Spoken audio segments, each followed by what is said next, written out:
Welcome back to my YouTube channel. Make sure to like and subscribe to the channel for more interesting stories like these. Now, let's get into today's story video. Affair and relationship autopsy. I'm male, 34, still want to be with her female, 32. Why the hell can I still love her? The characters are as follows: myself, my wife, she, and her colleague and friend, whom I will refer to as Mazda since he has the same first surname as my brother, which is a sad connection. The affair came to my attention in the first week of October. She had started frequenting the gym and avoiding couple activities, preferring to spend her weekends with friends. I felt skeptical for no apparent reason, only a gut sense that I now understand. I utilized the Find My Phone software that I had loaded on the new phone I had purchased for her as an anti-theft measure. This indicated to me that she was at a friend's residence.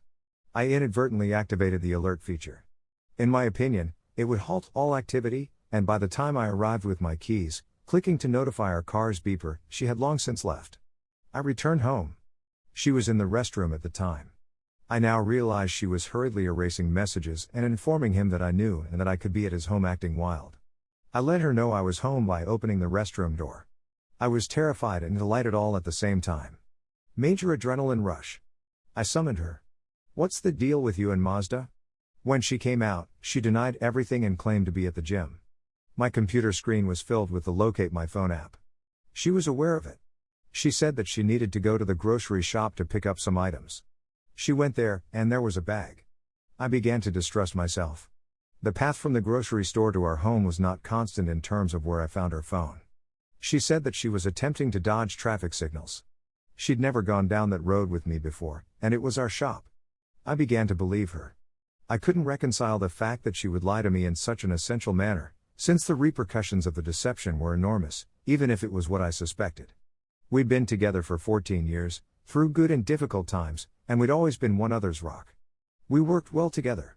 I began to think I was insane, mostly because it was simpler than accepting the reality. She was supportive of it. She made it clear that having her honor called into question was not something she would readily forgive or forget. On the defense now, I explained that it was because things were not going well with us, and I was scared and maybe insane. To back it up, I'd been sleeping on the sofa and drinking a lot, which made me snore. I'd also gained weight and generally let myself go. I used to think that the booze was self-medication for a lack of love and low-level despair, but now I see it's a bit of a cop-out. I should have been the finest version of myself that I could have been. She did withdraw her devotion at this period, but I can only blame myself for how I handled the stress of a new work, as well as for taking her for granted and enabling her to pull away. We had maybe once, and it wasn't very nice. The bottom line is that I became an obese slob who, in her opinion, kept her awake at night. She couldn't sleep because of the noise, so I took up residence on the sofa. Madden on Xbox became my emotional release, as messed up as that sounds, and it also likely brought up memories and animosity from our early years, when I ignored her and played video games instead of confronting reality. I had begun a new difficult work and was focused with it. This was a significant adjustment for me, and one that I believe she liked. I had previously been living on a nice but erratic income and had been classically underemployed, which had created a strain in our relationship since she believed I was being selfish in my pursuit of a job in my field, which is true, but I thought I deserved to pursue what I loved. In this aspect, I was correct.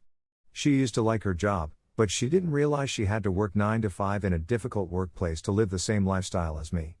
I believe she felt resentful of the fact that I didn't have to work as hard to contribute, and when I did, it was something I enjoyed doing. She had paid the bulk of our costs in prior years. These resentments accumulate, and she has the capacity to remember these things long after I have written them off and forgotten about them, even if I was thankful. Her recollection of slights is extensive. She had become distant after I had visited my parents in a faraway state, and as soon as I returned, the work began pounding my and draining all of my emotional energy. That's all for the backstory. I'm trying to be as self-critical as possible since I know I messed up on more levels of relationships than a person should be allowed to without consequences. I just wish we'd spoken. That is all my fault. I'm more upset with her for finding another outlet. Let's fast forward to what many people refer to as Discovery Day. I went to bed certain that I was insane and that we would work through our issues, which appeared to be all mine. My distrust and our recent aloof conduct. I awoke in the middle of the night, sprang out of bed, and said, "The truth will set you free." I walked downstairs because I was experiencing a mild panic attack. I matched the time on the iPhone app to the receipt for the items she had purchased. It demonstrated that she was nowhere near her gym, On the opposite side of town, throughout her absence. As she feigned to sleep, I shouted at her. You lied to me, I sobbed, the entire weight of the truth bearing down on my shoulders. She came downstairs as I was having a mental breakdown. She acknowledged she liked him. I made a threat to depart. She expressed her love for me, and it was a sympathy thing with Mazda. She had given him soup out of pity since he was destitute and in need of assistance. Later, I went back and compared the soup tale to the receipt. This is not correct. She said that she paid cash for it and placed it in a different bag that she purchased for 5 cents. This is a falsehood she has maintained and will continue to maintain to this day. I suppose it fills a position in her imagination where she is nothing more than a comforter to this sad lonely soul. She enjoys convincing others to accept falsehoods she fabricates. She later told us in bed, after we had dried our tears, that she should have simply acknowledged she was bringing him soup. That untruth has stayed with me to this day. She was only upset that she hadn't A, lied better, or B, stated a half-truth that I would have believed more. The following 2 weeks were hellish. I was filled with compassion and forgiveness for her. I knew I'd messed up in terms of treating her fairly, and I wanted to make up. She told me what had prompted her to form an emotional connection with someone else. We had some quality time together. The next week, she told her friend C that she was done with him. She said that when she informed him that we were done, he just provided nominal support. She stated it as though it were something I would be delighted to hear. It made me feel like the second choice, which is exactly what I was, but she believed that is what I should be glad to be. The truth iceberg gradually revealed itself. She had not yet admitted to the reality. We were going well, and the white surface of the tranquil water was bobbing along with us. When I inquired whether she would ever harm me again, she looked me in the eyes and replied, "No, I love you." There was a layer of brown falsehoods and lying under the surface. This is where everything went wrong. The falsehoods persisted, and she often checked her phone, hiding the number or deleting texts. I was so heartbroken, but so afraid of losing her that I didn't raise a fuss and simply believed what she said, even though I knew it was wrong. During this period, her position with the affair partner, Mazda, shifted from best friend to motherly, soulmate, back to best friend, and finally back to mother. She asked me what I wanted from her one night as I was laying in bed. I expressed my sincerity and devotion to her. I could tell by the expression on her face that I had asked for the 2 things she was hesitant to give up. I'm not sure when this happened, but she tossed it all on the table one night. Things were going well, so I asked her if she was going to harm me again. I was very naive. I'll never forget the expression in her eyes as she relaxed on the sofa, me on the floor. She looked at me and said she didn't love me because she was in love with Mazda. I walked off, unable to believe it, despite the fact that she had said the same thing to me about someone else years earlier. As I returned to the home, she packed her belongings and broke down like a miserable beggar, begging her to remain. I stayed with my sisters for the following 2 weeks. I knew she was depressed and attempted to rationalize her conduct in light of that. I went to see her after getting drunk with a neighbor, and she agreed that I was the greatest thing in her life and that she didn't deserve to be with me, but that we would figure it out. We spent a significant amount of time messaging. I rejoined her shortly before my folks arrived. I requested that she ban Mazda's phone number and remove him from Facebook. She wouldn't since it went against who she was and her freedom. This shattered me, and I didn't have the courage to cut it off at the time. She was a member of the family, but when she came along on vacation with us, it was uncomfortable, and she was yearning for the other guy in a passive hostile manner. I emptied myself out and was given a token in exchange.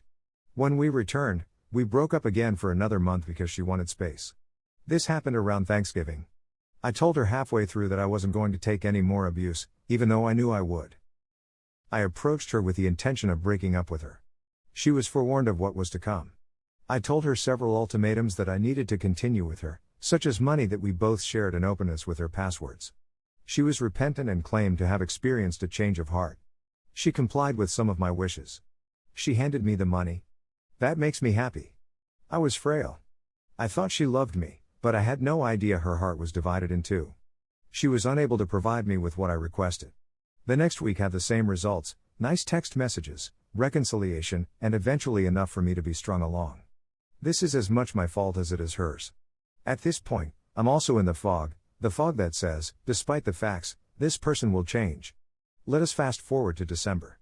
She respects all of my limits. I'm showering her with love.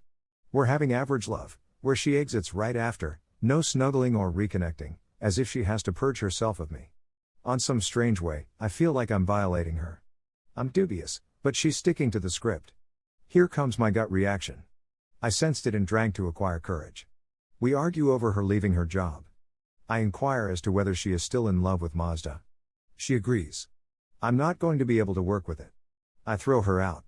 She emails me about love, and I'm all in. What the heck is the matter with me? Update: I examined our phone bill and there was, indeed, a rush of messages between Mazda and her. She had just written me an email in which she expressed her love and admiration for me. I had bought into it because, after I had thrown her out on the 22nd, she had suggested that she focus on herself, find herself, and leave Mazda alone for the time being. I felt enraged, took whatever was left of hers, and threw it into the yard, texting her to let her know. She arrived approximately 5 minutes later, clothed in his baggy sweatpants. I took a lot of pauses. Her companion eventually arrived. I continued flinging stuff about. She complimented me on my demeanor. I inquired whether she was now teaching classes on proper conduct. When there were stuff that her vehicle couldn't accommodate, she remained all night. She was just sitting in the car, texting Mazda. When I awoke in the morning, she was loading a few items into the U-Haul. Mazda didn't show up, which was fortunate for him since he would have been in the hospital and I would have been in prison. The landlords, our next-door neighbors, were watching the whole thing from their windows. I was mortified the following day, but one of them had been in a relationship where she had been cheated on and was reportedly cheering me on from inside the home. It felt incredibly amazing and therapeutic at the moment, and it was an overall positive experience. I felt sorry the following day, mostly for allowing her to have such an impact on my feelings, and I naively apologized. I'm not angry, I'm simply sad for us, she said. This irritated me since I was expecting for mutual hatred so that I could be free of her machinations. At this point, I'm like putty. I'm still in love with her, but I also despise her. I hope I could cleanse my emotions and move on from her, but I don't have a clear plan for doing so.